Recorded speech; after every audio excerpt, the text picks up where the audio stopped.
Greetings RC friends, welcome to Props and Wheels. As promised, more two-channel airplanes to review. I have 4 more boxes here. So you may be asking again, why am I doing this? Well, I have multiple reasons. First of all, two-channel airplanes are very inexpensive, so I can buy many of them and keep reviewing. And the second reason is I'm a firm believer of starting with something good. If you are introducing anyone new to the hobby, you would like to get the best you can with the budget you have. If you are low on budget and you want to get something good, there is not much out there that you can find and fly without any issues. For example, if you start with any of these, this C-17 two-channel airplane, it's called a transport aircraft, or this QF002 baby, these are fantastic two-channel airplanes. Most probably, if you are a beginner, you start with one of these, you're going to have a great experience and then continue with the hobby. On the other hand, if you end up buying one of these, by the way, I have reviewed all these on my channel. If you start with one of these, you are going to have a very bad experience and you may not continue with the hobby. So, for a beginner, it's extremely important to have a great experience right out of the box. I highly recommend these two, and I don't recommend these two, for example. So I'm trying to find those gems in the rough, that hidden gems that are less than $30. By the way, anything you see here, I have purchased for less than $30. Of course, the prices of these, the good ones, have increased since. When they first came out, they were like $25, $26. Now they are all over like 30, but you can still find them on sale on Banggood or eBay from some of the sellers for less than $30. And these are fantastic airplanes. I'm trying to find the ones like these so that I can recommend them highly and give the beginners a chance to like the hobby before they move on to more expensive 3-channel, 4-channel airplanes and things that are larger and more difficult to fly. So, that's the reason I keep doing these reviews on 2-channel airplanes. They are inexpensive and they may be a good starting point for this hobby. Okay, I have 4 boxes. I'm going to grab one. Why not this one? Open it up and start reviewing. My tool of trade. What do we have here?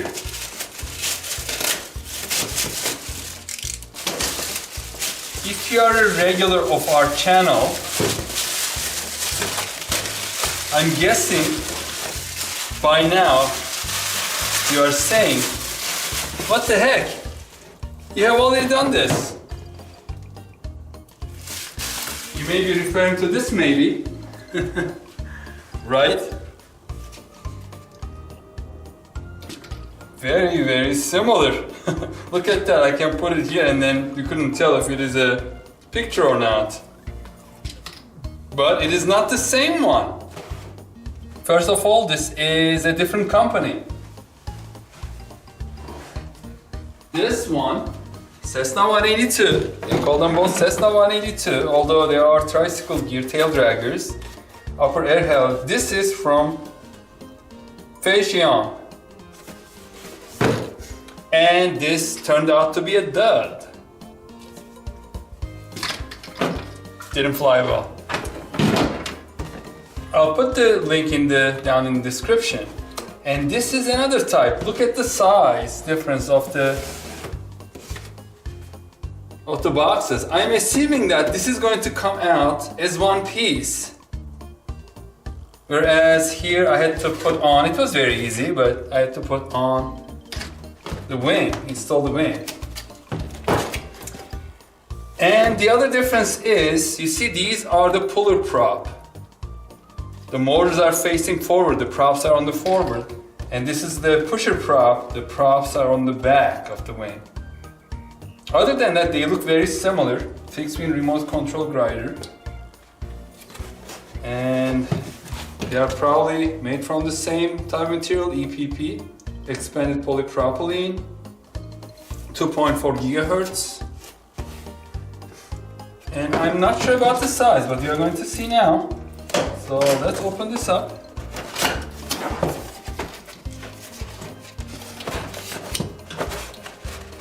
I'm really curious to put them side by side and later on fly them side by side.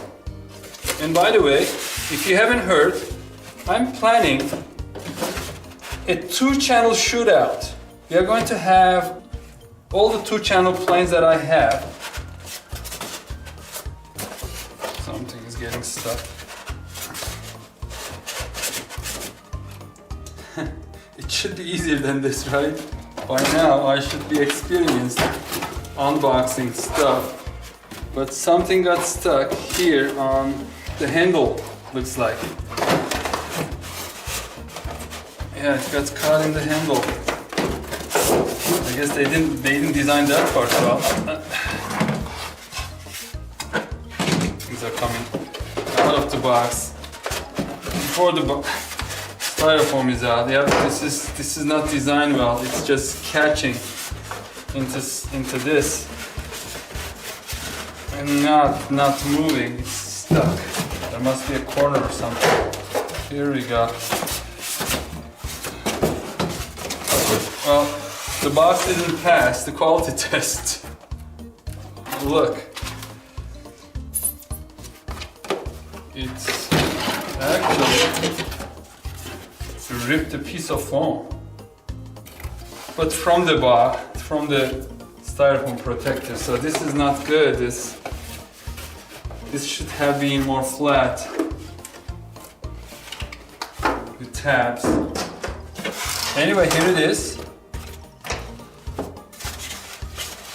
There's a little protector foam holding and keeping it in place. Here we have the bag of goodies. Looks like we have a USB charger for the battery. And the main landing gear, which is the front. The other one is the tail dragger. And we also have spare props. One clockwise turning, one counterclockwise turning. And then this is a little plastic prop remover tool. Just go like that. So you can remove it without breaking or pulling the whole motor out. As I mentioned, this came all one piece. So nothing to attach, it's already attached.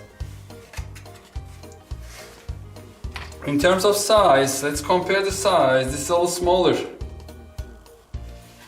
You see, it's a little smaller in terms of the wing, and in terms of the length, it's a little shorter.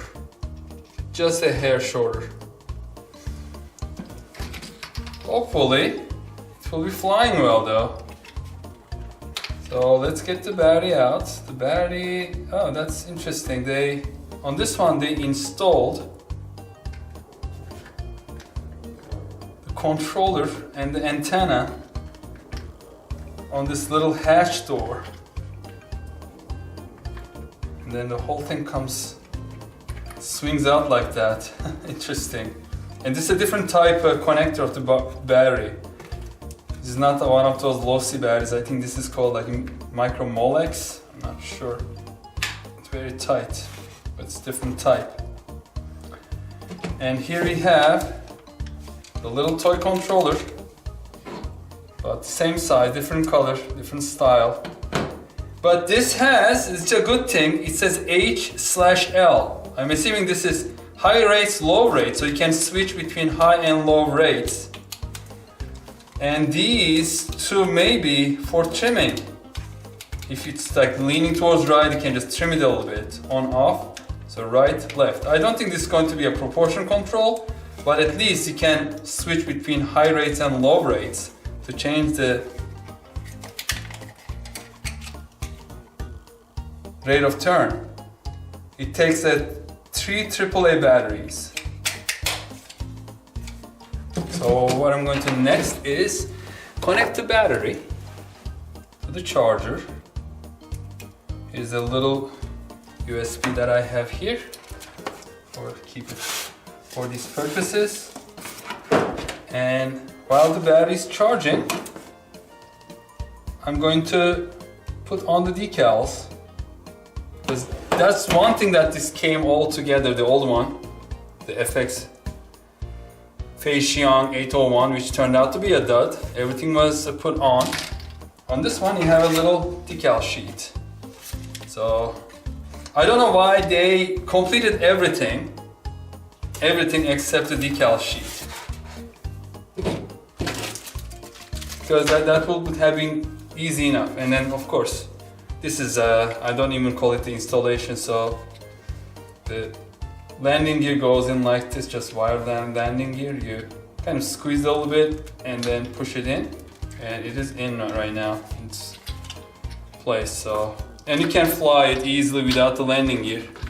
They look so similar. This is a little smaller. And on this one it says glider. Cessna glider. It doesn't even say Cessna 182. It just says Cessna. Okay, so the battery is charging, as you can tell from this red light. And once charged, I'm going to go outside to test this out. And by the way, the instruction manual looks pretty good. So here on this side we have the Chinese instructions. On this side it's English. It reads well. It's a yaw adjustment. Yes, I was right. So these little buttons on top right and left, that's for the yaw or the turn adjustment, the trimming. And I'm going to put the AAA batteries, put on the decals, and we'll be ready for taking it out for flying. The battery is fully charged now. The light has come off. So let's get the battery in. I also put on the two decals, one for each side. This is kind of funny way of attaching a battery. I haven't seen this before. As long as it works, I don't care. And the hatch closes over the battery. The little antenna. And let's guess the CG center of gravity should be about 1/3 of the way from the leading edge. So it should be somewhere here. And let's see if it is going to feel tail heavy or extremely tail heavy. I don't know why they make these. I mean, I'm going to now check it as the CG as the center, and still the tail is weighting down a little bit. So I have a feeling that this is going to be very tail heavy and it's do a lot of oscillations or try to go up and then does this. So I don't know why they do it. Maybe they want these planes to fly slower by having a high angle of attack all the time like that, but becomes very difficult to control. Maybe they're hoping that the stabilization system is going to balance them out and let them fly nice and slow, but I am not sure, I'm not convinced. In any case, with me I'm taking these little weights. I have a dime, I also have a little button battery, a depleted one, old one, and this tape, so I can always put these in. Probably I'll also bring a penny. Penny's a little heavier than dime, just to adjust the CG a little bit, center of gravity. I put 3 AAA batteries to the transmitter. So usually you turn on the receiver first. It's blinking, you turn this one on. So that stopped blinking, well now it's slowly blinking, and then you go up, it beeps, and then down, and it is ready to roll. So what I'm going to check now is, if I can, to see if there is any proportionality on these. But it doesn't look like. Do you see? I'm just pushing it, and about halfway to the left, or 25% to the left. Now there is a little bit of proportionality, do you see? I don't know if you are hearing it, but it's low, high. No, it is proportional. It just it doesn't have anything in the middle, right? It's center, maybe 30% or 40% of this. And then as you go further, you can hear the pitch change. So it is proportional, that's great. It is not on off. So let's give it a little bit throttle.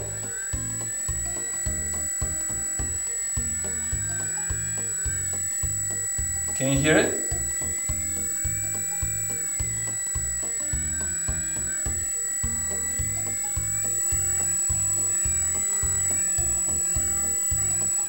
It is proportional. Kudos to this manufacturer. Really. The Z series Cessna glider has proportional controls. Now I have more expectations from this. At the beginning I wasn't expecting anything more than this one, which turned out to be a dud, and I was able to get it to fly by adding a lot of weight on one side, the right hand side, to balance it out. And it was okay, but this, if the CG is right, maybe it is, maybe I'm wrong.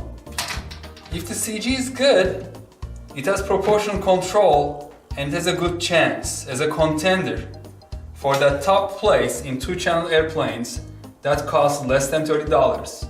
I will put the price, how much I paid, and the inset on the video so you can see how much I paid for this one. This was from eBay. I got it from eBay. Because there are a lot of options in eBay, a lot of sellers, and then I find usually the cheapest one, or sometimes I make an offer. If they're selling, for example, 27, I make an offer first like 24, 25. If they accept it, that's good. Most of the time they come back with a counter offer, and then if it is low enough, I accept it. So this was less than $30. Okay, it is time to go outside to do the maiden flight. The weight is not too bad. The wind is showing as 8 miles per hour. It is a little too much for these little guys, but the same happened to this one. So it will be a fair comparison to this. The rain has stopped and it is a little cloudy, but we should be able to see it because it's not even 6 yet. It's around 5:30 p.m. The days are getting longer. I'm excited about that. And let's go outside and do the maiden flight. So this concludes our unboxing and initial impressions of this airplane. Thank you very much for watching.